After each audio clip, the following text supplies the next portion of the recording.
Hi! Welcome to my vlog! Ang i-review natin for today is ang Pediasure and ang Promil Pink na parehas na pang 1 to 3 years old. Magbe-base nga pala ang review ko sa nutrition facts na 2 gatas sa 100 grams per powder. Mahalagang paalala, breast milk is the best milk for babies. Okay, simulan na natin. Sa carbohydrates, dietary fiber, DHA, linoleic acid, linolenic acid, lamang ang Pediasure. Ngunit wala itong ARA. Ngunit lamang naman ng Promil sa energy, protein, fat, and ARA. Since walang ARA ang Pediasure, i-consider natin na pantay ang 2 gatas sa macronutrient. Okay, mag-proceed naman tayo sa vitamins.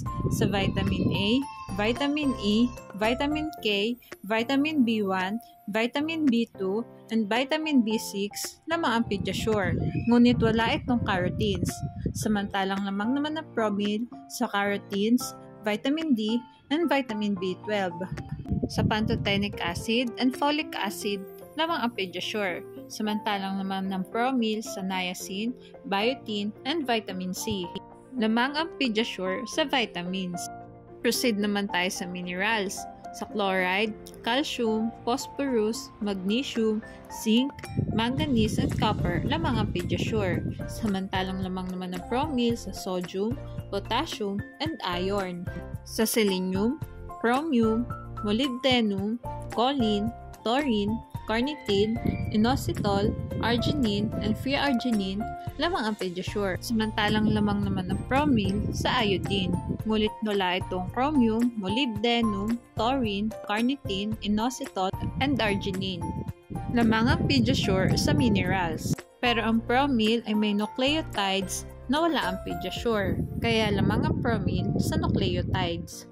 Bale, ang summary ng review natin ay sa macronutrients, tayo ang 2 gatas, sa minerals and vitamins, lamang ang Pediasure, sa nucleotides, lamang ang Promil. Ang isunod naman natin ay yung price na parehas kong kinuha sa Last Mall Daily. Madali itong i-compare kasi parehas sila ng bigat na nakita ko. Iyon ay yung 2.4 kg.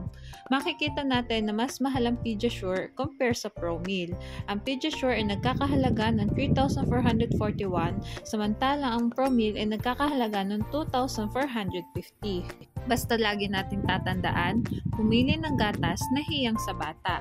Sana po ay nagustuhan niyo ang vlog ko. Thanks for watching. Please like and subscribe for more videos.